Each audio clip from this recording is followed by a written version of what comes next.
when you're aware of the wound you're leading from, then you can be more conscious in the moment. And I think for many years, I was kind of aware, but not enough aware to make it a priority to stop, pause, and do the hard thing to lean all the way into not perpetuating that story.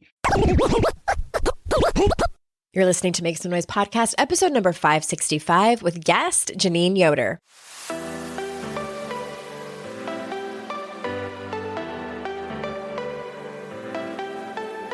Welcome to Make Some Noise podcast, your guide for strategies, tools, and insight to empower yourself. I'm your host, Andrea Owen, global speaker, entrepreneur, life coach since 2007, and author of 3 books that have been translated into 18 languages and are available in 22 countries. Each week, I'll bring you a guest or a lesson that will help you maximize unshakable confidence, master resilience, and make some noise in your life. You ready? Let's go. Well, hello, everyone. Welcome to another episode of the podcast. I am so glad that you're here.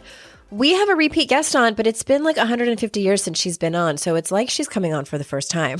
Jeannine Yoder's here. She's an old friend of mine and just so incredibly wise. And she's just one of those people that you just want her to wrap you up in a warm blanket and put you in front of the fire and give you a nice cup of tea or coffee and tell you everything's going to be okay. That's what I love about Jeannine. One of the many things I love about Jeannine. Before we get into the show, who wants to come and be coached on the podcast? It costs $0. And all you got to do is hop on over and fill out an application to do that. And it's been a minute since I've had somebody come on and be coached. So I'm excited to start doing this again in 2024. So everything is over at andreaowen.com/links. There's 2 things I would like to call your attention to. That, an application if you want to be coached on the show. And also, can you answer 2 questions for me, please? I have a very short survey. Very short. This isn't the podcast one that I'm going to do in the new year. This is 2 questions. It should take you like 30 seconds. That link is also over at andreaowen.com/links. You'll see all the different options, getting coached on the podcast, this short, quick little survey, and anything else you might need. So I would appreciate that so much. andreaowen.com/links. All right, my lovelies, you ready to hear about our guest today? Jeannine Yoder is a New York Times featured feminine leadership and business coach, healer, mom, Broadway artist, and founder and CEO of Mentor Masterclass, an all-in life coach training school for women. Jeannine works intimately with women who are bored and burnt out by the current success strategies that are being taught and who are ready to take ownership of their life. Her signature RSVP method, embodied dance classes, and breathwork workshops have helped thousands of clients deeply understand the principles of embodiment and how to create a beautiful life, sharing their gifts and passions with others. So without further ado, here is Jeannine. Jeannine, welcome back to the show. Hello. I can't believe it's been many years since you've been here, and you're like one of my favorite people. And we connected in DMs again. And I was like, I need to have you come back because from what I can tell on social media, and you and I haven't caught up, this is our version of catching up. Yes. But on social media, you've been, I guess for lack of a better term, sort of burning it all down for the sake of sounding dramatic and going through an evolution, which we all do in our lives. Mm-hmm. And so I would love to start there. Just, tell us about what happened and kind of like what set you on this new journey over the last handful of years. I'm really excited to be here with you, by the way, because I just feel like it's fun to reconnect and to know that it's kind of divinely guided. I'm not sure what exactly is going to come out of the conversation today, but I know it's going to be healing either for us just reconnecting in this moment and ideally for someone and many someone's listening. So we're going through something I'm just similar. Like yeah. on the edge of my seat, like what have we been reconnected for and why this We're going to figure it moment? out together and have all these witnesses. Yes, totally. Okay. I think to just go right into it, in 2018, I was in the middle of a big launch in my business, which was a life coach training school. And every year around the holidays, I would do this thing called the Holiday Challenge.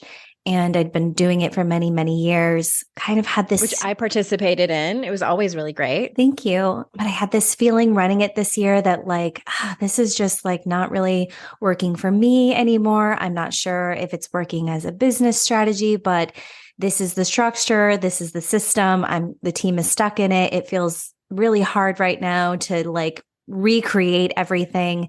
So I'm just kind of stuck in this box. So I'll keep doing it. And right before signing on to a meeting with my launch manager at the time, I got a text that my mother had died.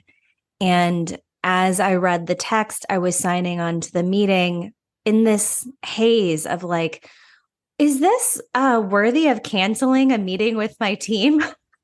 And the first person I told was her, like when she signed onto the screen. And something about that moment, I just felt in my body, like this is warped. Like something, this is a huge moment. This is going to be a big revelation.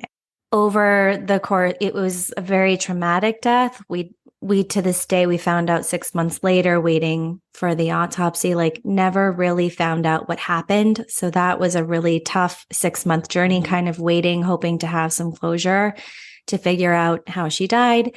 And I should preface this with saying, I think our last podcast was a lot about motherhood, relationships with mothers. And I had a very estranged and hard and challenging relationship with my mother. Been doing a lot of healing around it for many years. So her death obviously was like a big moment. We'll drop that link in the show notes because it's great for anyone who's had a tumultuous relationship with their parents. I know you talk a lot in that episode about your childhood trauma with growing up in a family where there was a lot of drug addiction. And I just remember just a lot of chaos growing up for you. So if anyone can relate to that, definitely give that one a listen. So here you are years later. And just, did you even know she was sick at the time or? No, there was a lot of, chaotic kind of normal things as addiction. Anyone who has a family member who struggles with addiction will know it's kind of constant, unexpected, crazy things happening. And there were definitely a few of those over the last year or so leading up. But I had also made a very conscious decision at that time to really pull back and have strong boundaries with her. So we weren't talking very much. So I was a little bit more out of the loop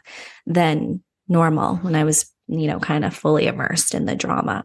Can I just pause for a minute too? And like, I don't know what the circumstances are, with the person that actually sent you the text, but I feel like that kind of news is best in a phone call. Yes. Yes. It was my sister who is a lot like my mother, also just like struggles with addiction and mental illness and communication. It sounds like maybe. Okay. Yes. Okay. I'm like, I feel like you deserved more. Thank you. It's just kind of the way it goes. So I think that was really what led to what came in as a strong intuitive knowing for me. I had this relationship at my intuition at that time in my life where I learned to really trust it when it came in clear. So it's almost like seeing a tsunami coming, and my intuition was like, here is the boat and here is a map and here's how you're going to get through this. And I think the tsunami was like the identity change of the grief that I would experience. And also like my mother, who was such a defining initiator of healing through my entire life, was now gone. So it's like, who are you when that story changes so dramatically? And the boat was like, from my intuition was like, you're going to quit your career that you love, that you've worked so hard for, that you define yourself by, that all of your friendships are built around. On top of that, I was the bread earner in my marriage and relationship. And at the time, my husband wasn't in a place of like a lot of opportunity. So it was like that boat doesn't make any sense to get on, but it was so clear and the tsunami was coming that I was like, I will trust you because I know what happens if I don't listen to this intuition, even though it's hard, even though it's initiating, even though it makes no sense, even though it's the scariest thing you could tell me that I'm going to do.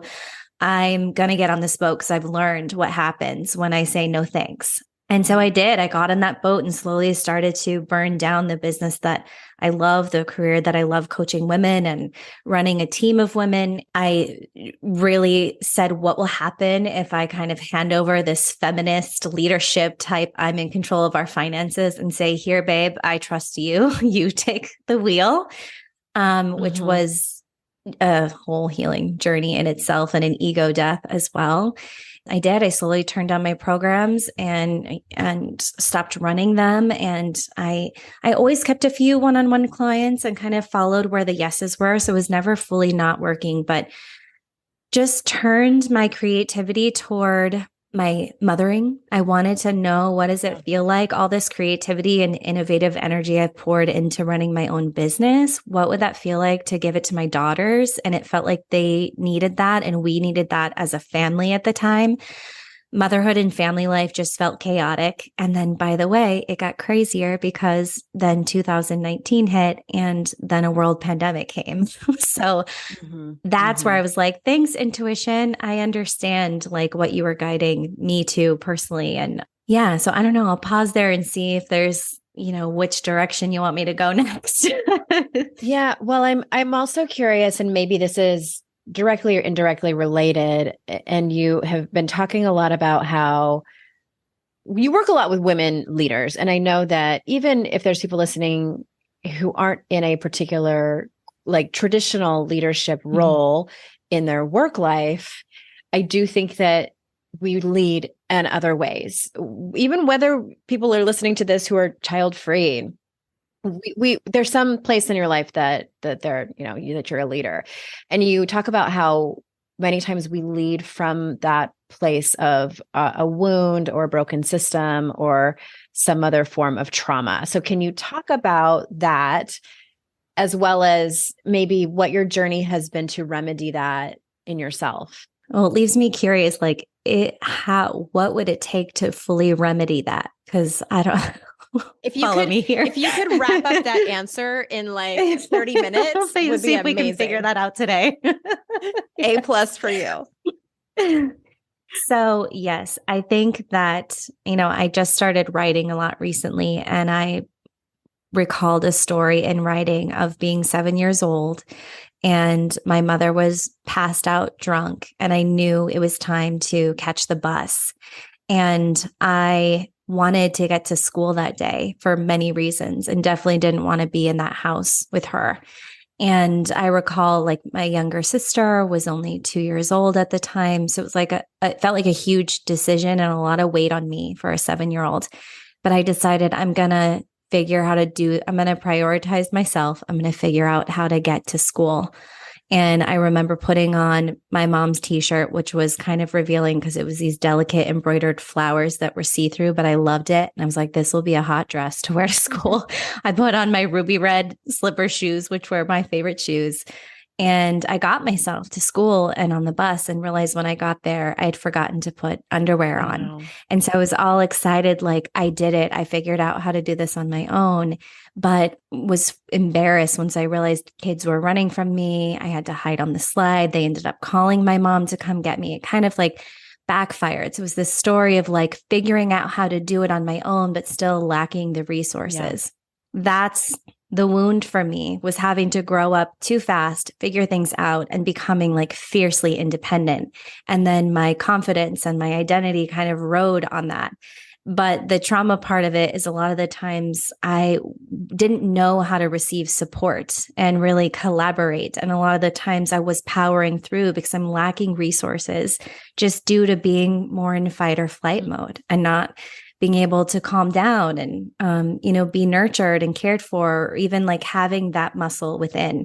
So a lot of my life was building that. And I just realized, I think when I lost my mom and the grief flooded, it was like, I need to slow all the way down at this moment in my life. And I need to learn, if I'm ever going to run a business again and be the mother that I want to be to my kids, how to do so from a calm, nourished, peaceful, easy place in my body and in my system, which I just was clear was going to require some next level healing work that I hadn't done. And I wanted to turn toward motherhood. I really wanted to feel like and decide who am I as a mother? What kind of mother am I going to be? What kind of support am I going to give to these girls as they describe their childhood? And so this is where I say, like, the passing on, like, hopefully I'm not just bringing some kind of other trauma wound into my mothering. I'm conscious of that enough. When you're aware of the wound you're leading from, then you can be more conscious in the moment. And I think for many years, I was kind of aware, but not enough aware to make it a priority, to stop, pause, and do the hard thing, to lean all the way into not perpetuating that story. And if I was going to keep running my business that way, for me, it would just never work. It would have been always piecing together and powering through. And I needed to know, like, what would it look like if I was fully able to relax into receptivity, fully resource myself and build a strong foundation, and then build myself back up from there. And for me, the only way to do that was really to burn it all down. Yeah, it's that self-awareness piece. That's like what I am like pulling out of that. And I want to pull on that thread a little bit more. Let's take a quick ad break. And then when we get back, I want to ask you about that next level work that you mentioned.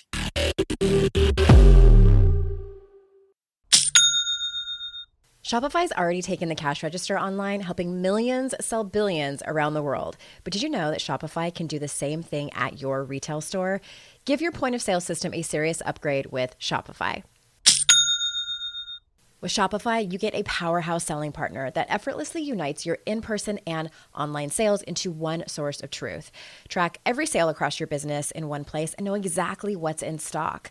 Connect with customers inline and online. Shopify helps you drive store traffic with plug-and-play tools built for marketing campaigns from TikTok to Instagram and beyond.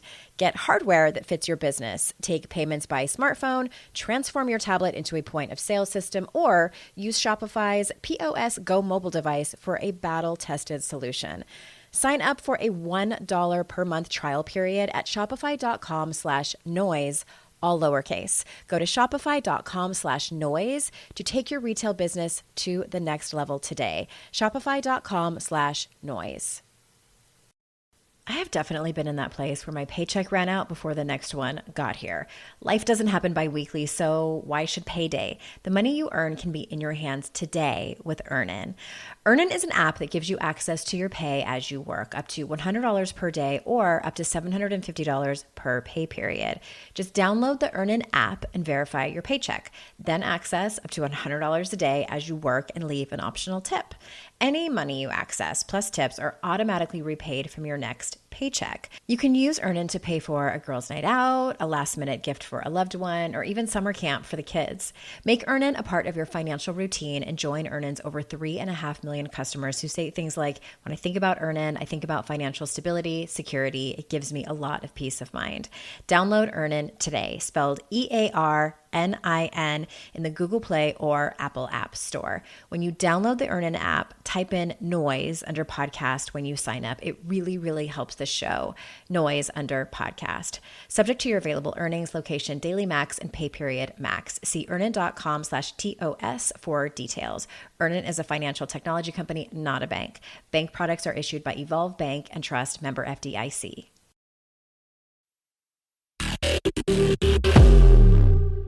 Okay, before the break, you said that the only way to do that, to stop leading from that mother wound that you felt like you were doing, that place of, like not having the resources. And by the way, that experience that you had sounds like a dream that we have as adults, like a repetitive dream that we have with so many metaphors, just the exposure.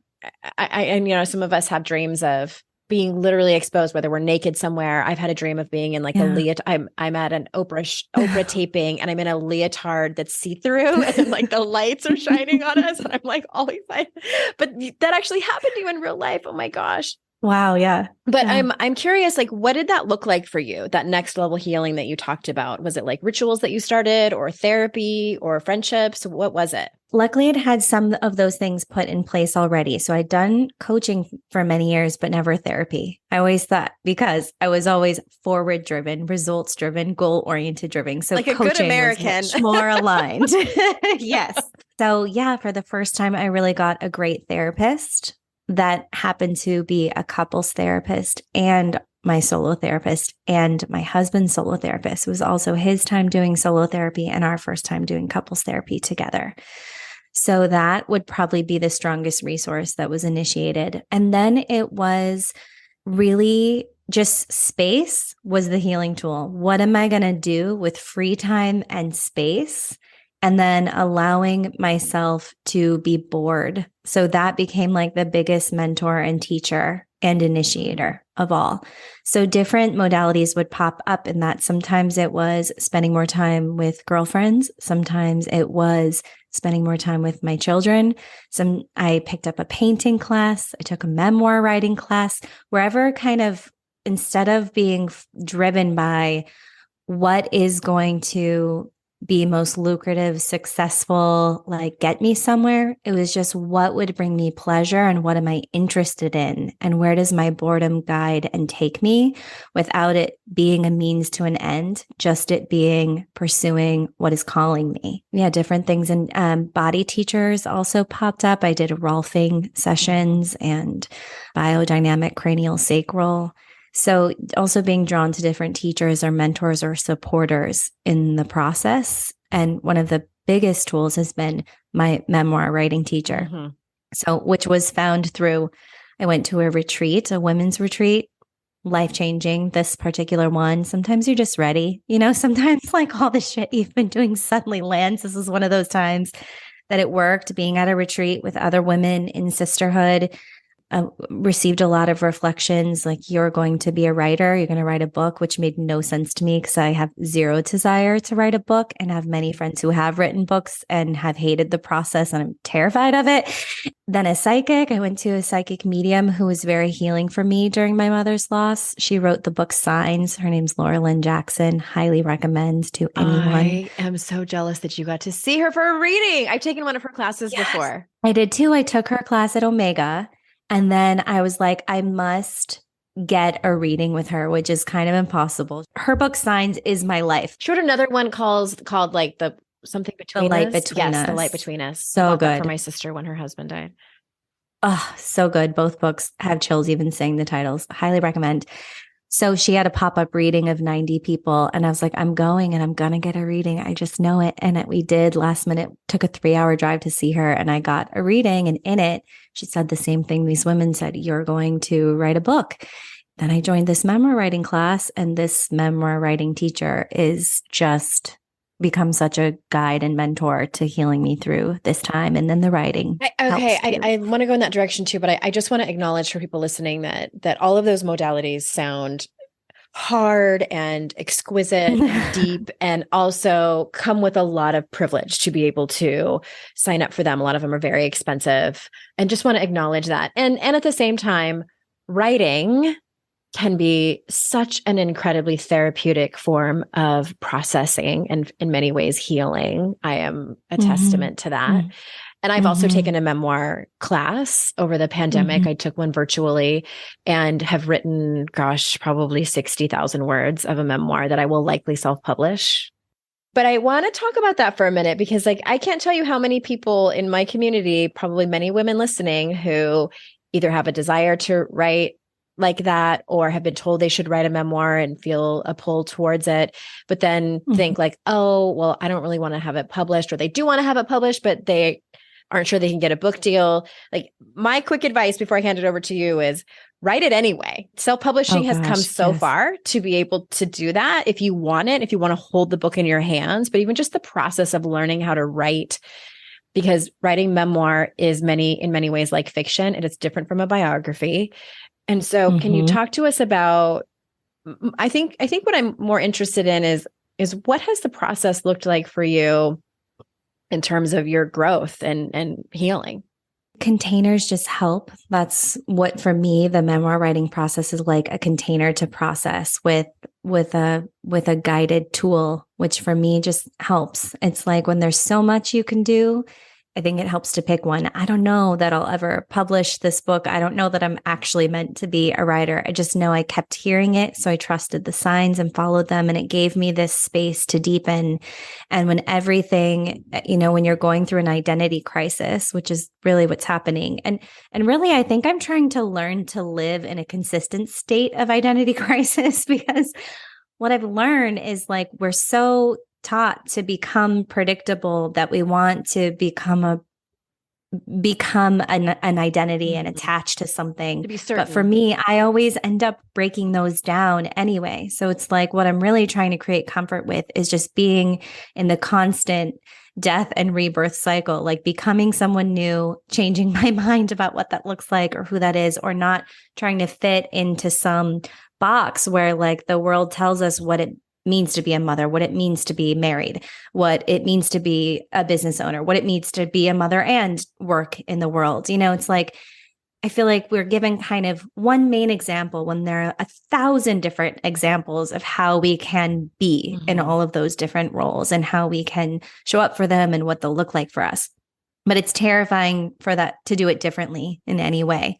And that's what I think what's beautiful about writing a memoir is you really start to learn kind of who you are. You get to take a look at who you are and also to learn that I always thought memoirs were for famous people, or that you had to like tell the story of your life in chronological order, which actually what's really fun about memoirs, and now I want to read all the memoirs now that I understand this, is that it's really just looking at your life and kind of finding the threads of like that connect and the stories and the themes and what you're interested in and what's interesting about you.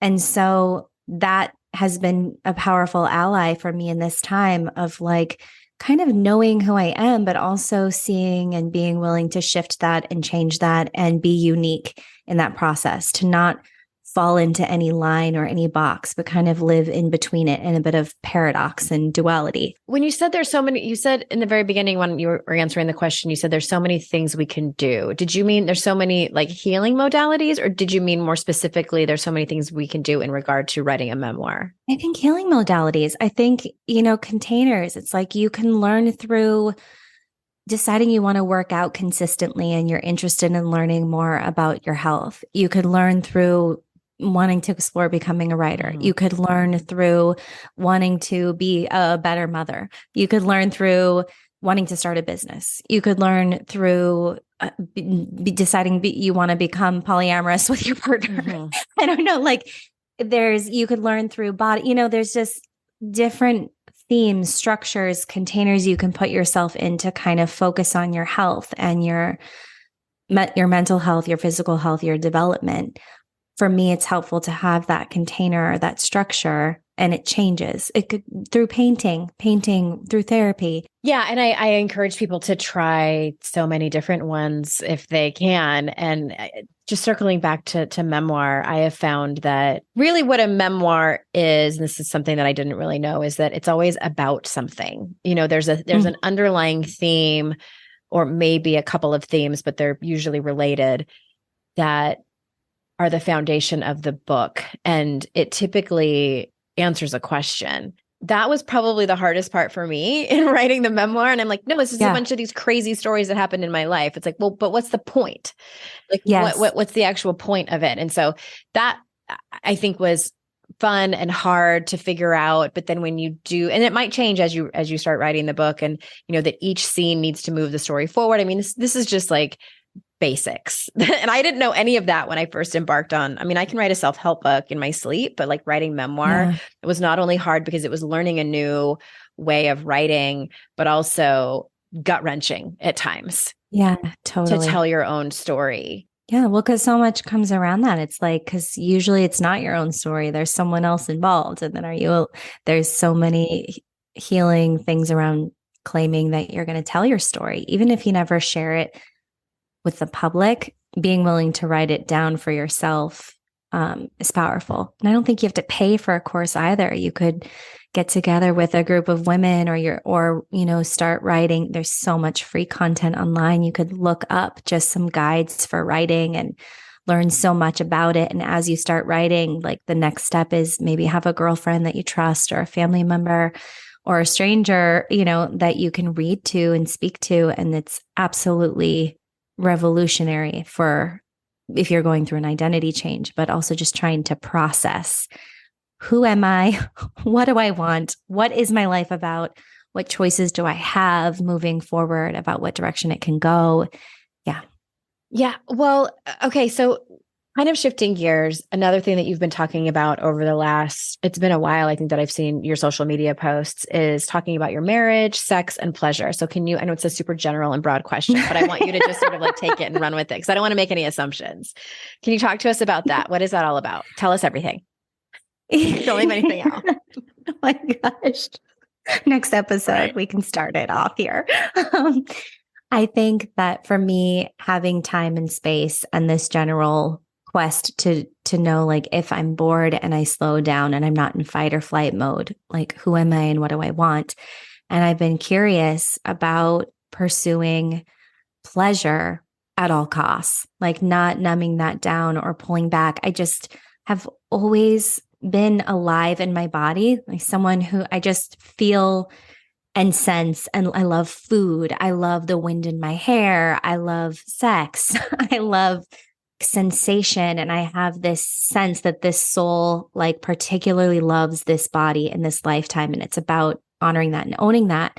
I'm always trying to find the balance between, when I was running a business, it was like, how can I run it in a pleasureful way and be successful without burning out, without overwriting life and enjoyment of life and enjoyment in my body. And then as I've had more space and I've taken away the business aspect, it's been, how can I claim in my marriage, like, what I want and desire and how much I want and desire it? And going on that path with my husband, when we have different desires, we have different relationships to desire.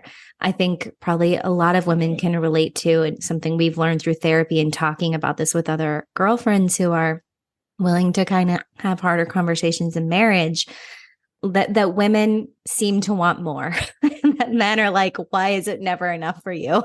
Whether that's sexually or just in some dynamic. And so one question I've been playing with when it comes to pleasure and desire is, what if I didn't numb down my desires? And what if I was a yes to pleasure in my life, a full yes at all costs, even if he doesn't like what that looks like or what I'm asking for, or thinks it too much. She doesn't like, they don't like, I'm scared of, but still moving forward and being brave and just asking the question, like, what if I unapologetically said yes to pleasure? And that has been both sexual, but also daily logistical, like what more pleasure in motherhood, more pleasure in what I do with my time and space.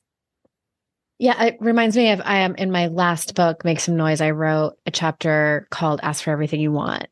And I think that's so hard for most women, where we're used to, well, and I mean, even backing up from that, like, we've been conditioned to just not cause a riot or even like make a fuss, rock the boat. And by asking for everything that we want, we are doing that, and also the fear of having someone say no and being rejected, or being told, like, how dare you ask for so much? And I think it can be What scary. about for you? What's your relationship to just knowing what you want as well? Yeah, that's even, as I entered my 40s, that's a question where, and it's something I've been talking about for so long. I thought that I had it down. And I was like, no, I'm good at asking for what I want. But there were some things that I just stop myself short about. And every time that happens in my life, thankfully, like you, like, I would seek out a new therapist and say, like, okay, I just witnessed a pattern.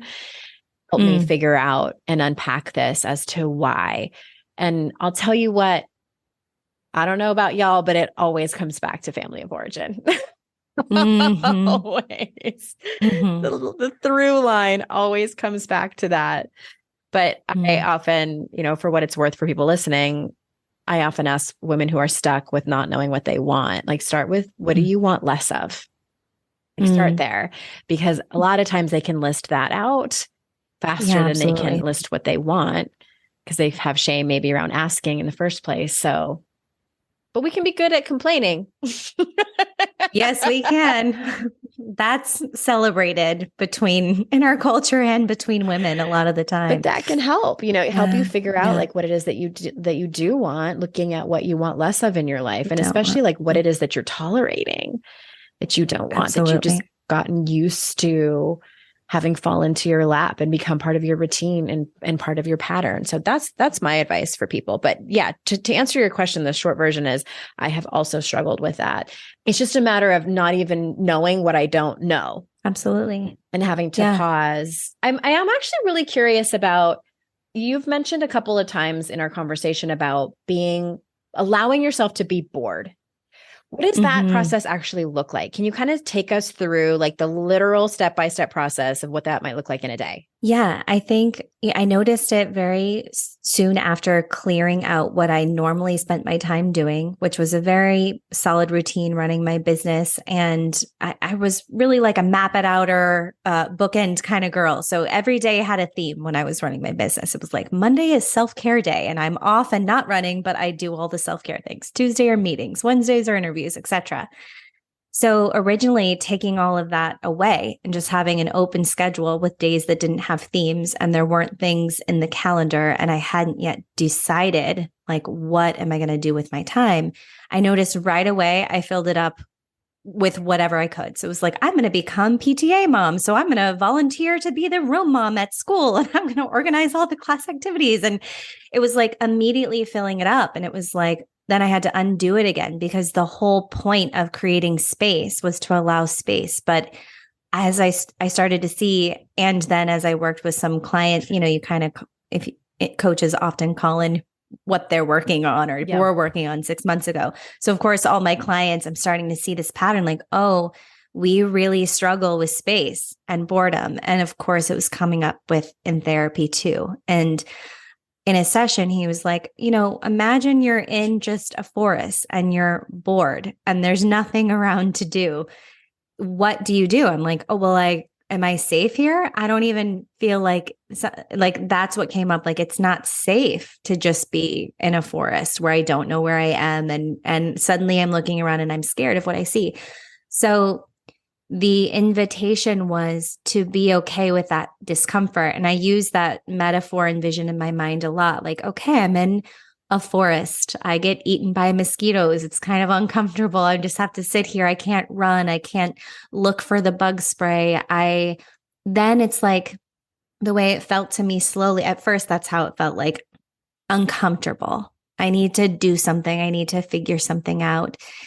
But if I sat long enough, which would literally be like waking up in the morning, well, it started the night before, not scheduling anything the next day or on the days that I could, like looking to my week and like, what day can I keep open or what block of time can I leave open without something to do and not predetermine what I'm going to do with that time and then be in that time and see where I'm guided, not to just cover up something, but the way that the metaphor, so to speak, is like suddenly it's like, oh, you notice the sun shining, between the trees and you like look where it's shining and it's on this rock. And then you turn over the rock and then underneath the rock, there are all these insects you've never seen. So you watch them for a minute and then suddenly you feel like dancing. So you dance in the sunlight. It kind of evolves like that. Whereas if you're like obsessed with what do I do? It's so uncomfortable and all the things that are unfamiliar and unknown about this. I want to decide how to feel safe. This is what it felt like for me, to like allowing your creativity to emerge and just following where the wind takes you and creating a bit of a comfort with that. And that led to new discoveries, like doing things I'd never done before, filling my time with different things or getting to know my creativity in a different way because I was allowing it to have room, allowing myself to stay curious and then being brave enough to follow the curiosity, even if it might be judged by someone or our culture as not okay, a waste of time, going to disrupt things. Right. Yeah. That's a lot. And I sense, I make up that there was like so much discomfort in that for you, not just logistically, but just doing something that felt so upside down from what you're used to doing and just sitting in that uncertainty. Like that's the word that kind of kept coming up for me is the uncertainty. Like uncharted road, Mm-hmm. it's like a path I'd never really followed before. Mm-hmm.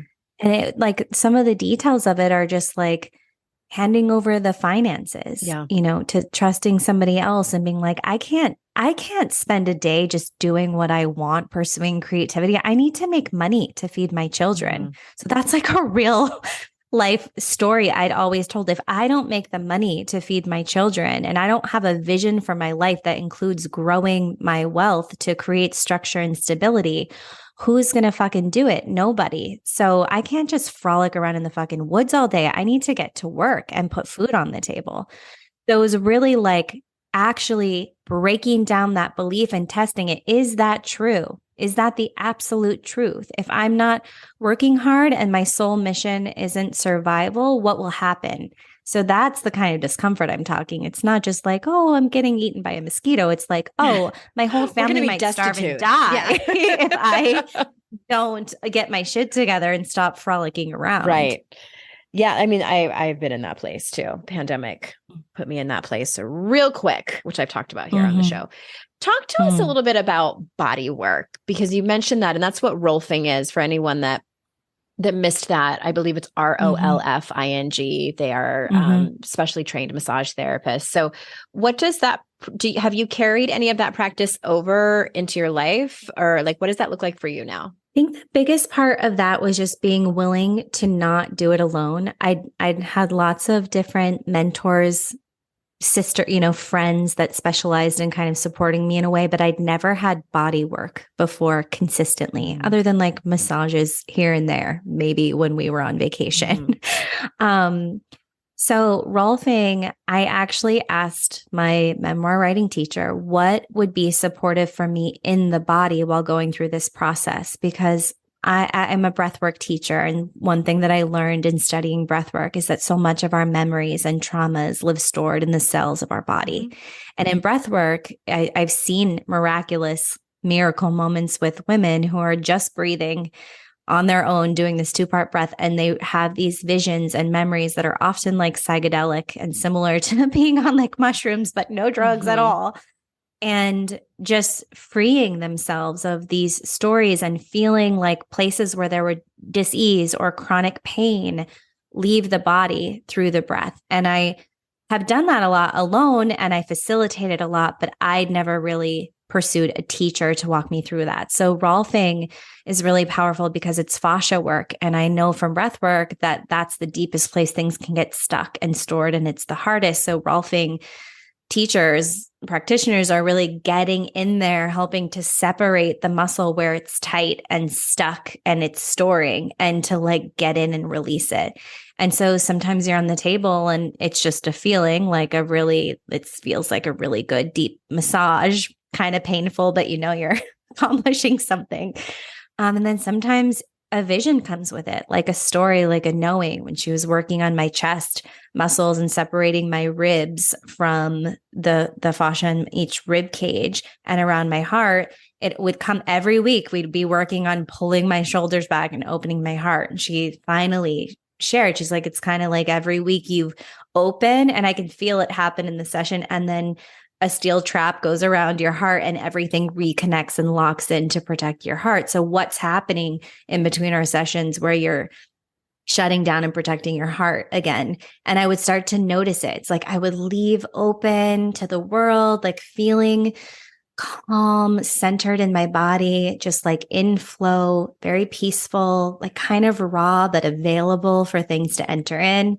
And then it would be like a comment from my husband or a moment with my toddler. And it's like a steel trap door goes down. It's like harder and harder with each moment. So that's an example of like that kind of support and that one reflection. I was able to use it in my life and notice like, oh, here's what's happening in my body and where it happens.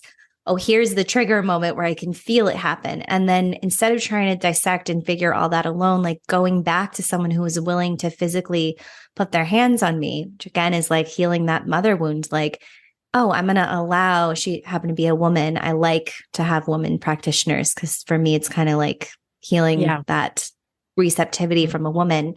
I'm going to let her put her hands on me. I'm going to be vulnerable. I'm going to let her like dig in and help me feel nourished and rejuvenated in physical places. So that's kind of an example of a piece of it. We're going to take one more ad break, and when we get back, I want to talk to you about how you've processed the grief around losing your mom.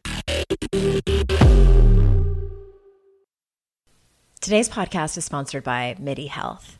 Ladies, are you over 40 like me and dealing with hot flashes, insomnia, brain fog, moodiness, some vaginal dryness, or weight gain? Don't just accept it as part of aging. These symptoms are often linked to hormonal changes during perimenopause and menopause. At MIDI Health, they get it. Their experts know what you're going through and how to help. MIDI clinicians are menopause specialists offering safe, effective, FDA-approved solutions. And guess what? MIDI care is covered by insurance. So stop pushing through it alone. Schedule a virtual visit and dive deep into your unique symptoms and health background. You'll walk away feeling heard and with a plan to start feeling better. Visit MIDI Health today and reclaim your well-being. You deserve to feel great. Book your virtual visit today at joinmidi.com. That's joinmidi.com. joinmidi.com.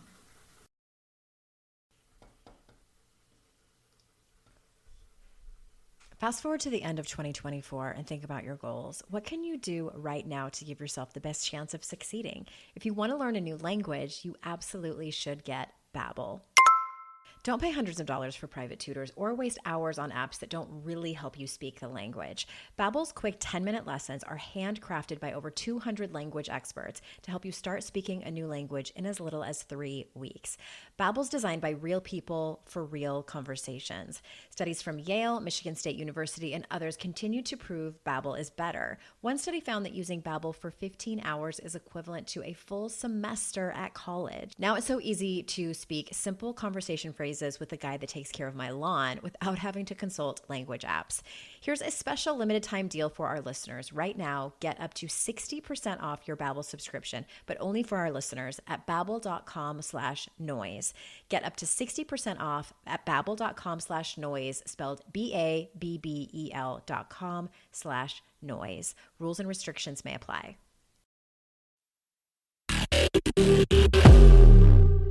I'm still kind of reeling from you talking about the role thing, and just I think part of why we've reconnected is because I've thought about doing that for like a decade. I'm not exaggerating because I've known about it for a long time. My friend Amy Smith, her husband does that for a living, and I would hire someone else to do it. But I've known about the modality for so long, and I've heard him talk about it, and the way that the sessions are very intentional and go in a certain order and things like that. Mm-hmm. But I want to talk before we leave. I want to ask you about your mother passed away just pre-pandemic, right?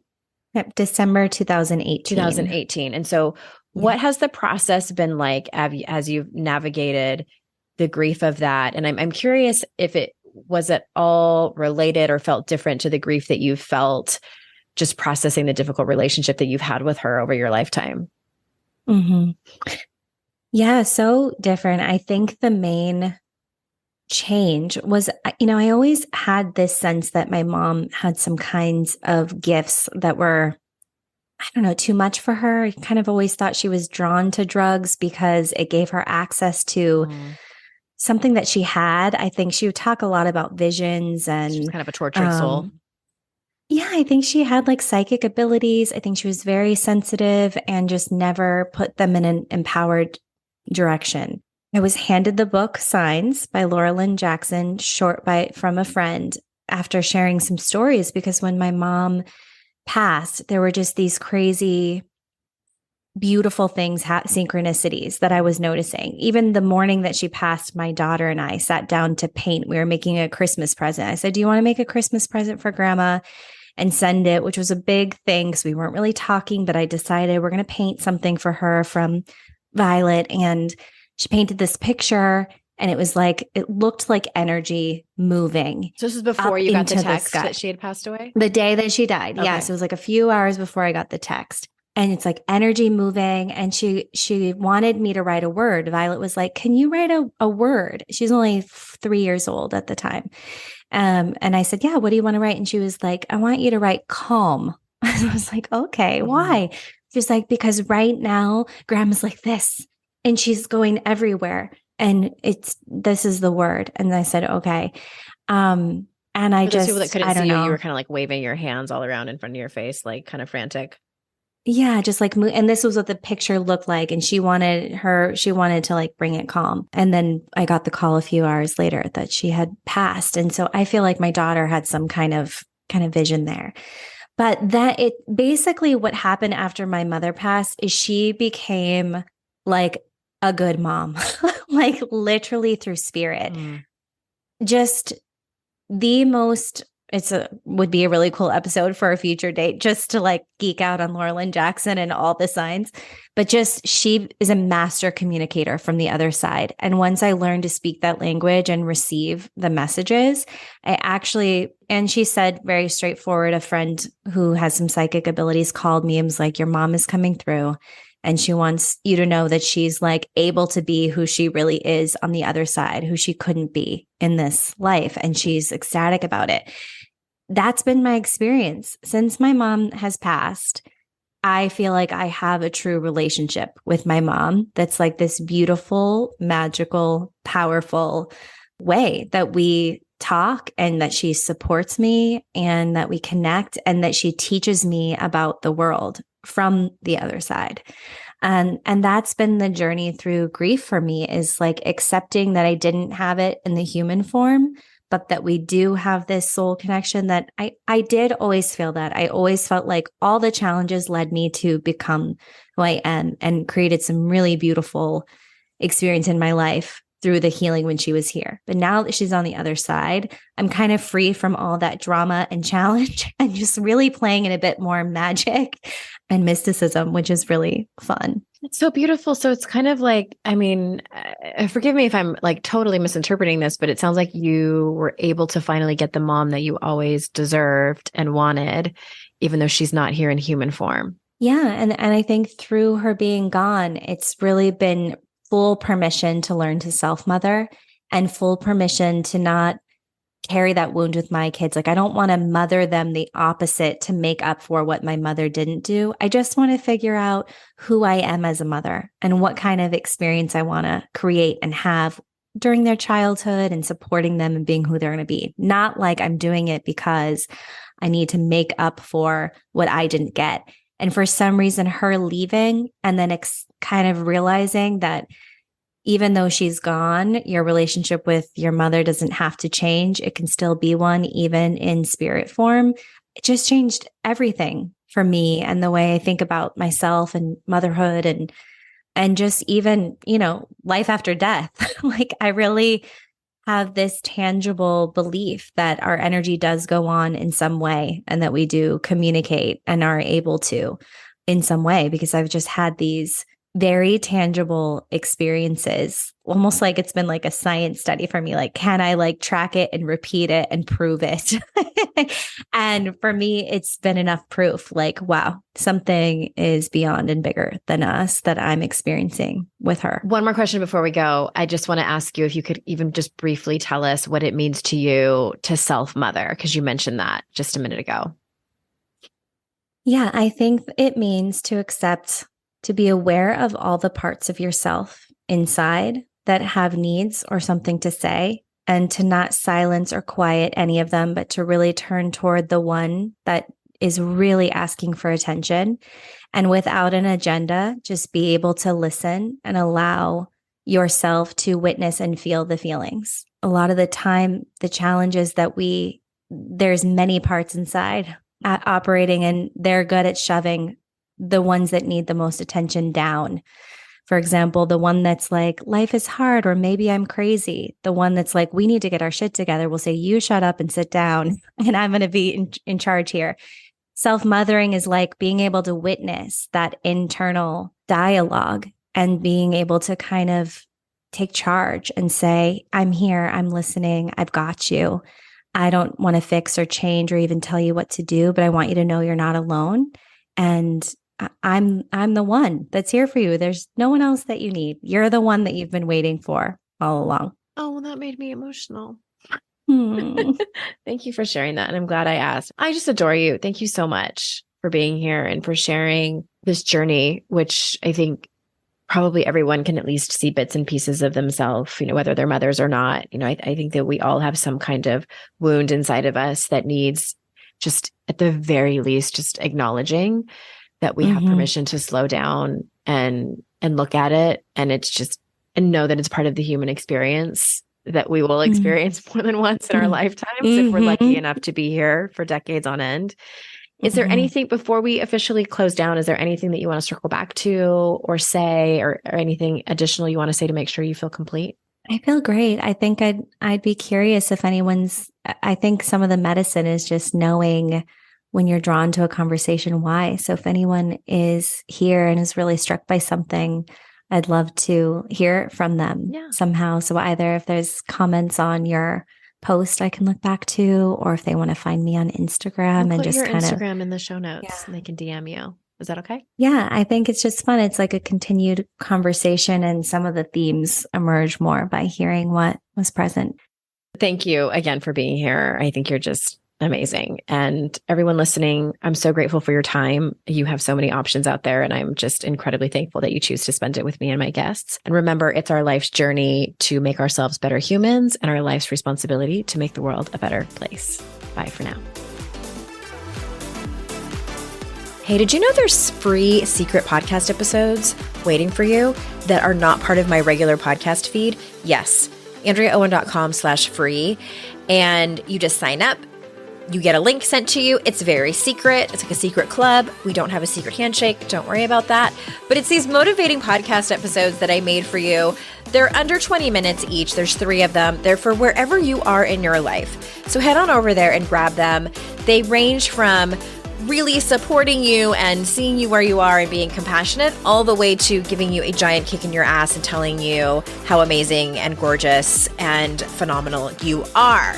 So AndreaOwen.com/free, and get your hands on that free podcast feed.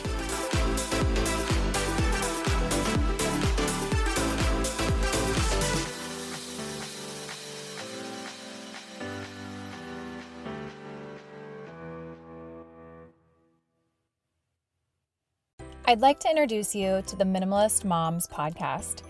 It's hard enough being a mom, and the last thing you need is stress from too much stuff and an overcrowded schedule. For too long, I lived with the mindset that bigger was better, and the more I added to my life, instead of feeling better, I felt overwhelmed. It was time for a radical new mindset. Less is more. I'm not into extremes. I didn't throw everything away. My brand of minimalism is more about adding than subtracting. Get rid of the excess to make room for what you love. In other words, it's about living life with purpose. I hope you'll listen in, and my guest and myself can inspire you to think more and do with less. The Minimalist Moms podcast, available wherever you listen to podcasts.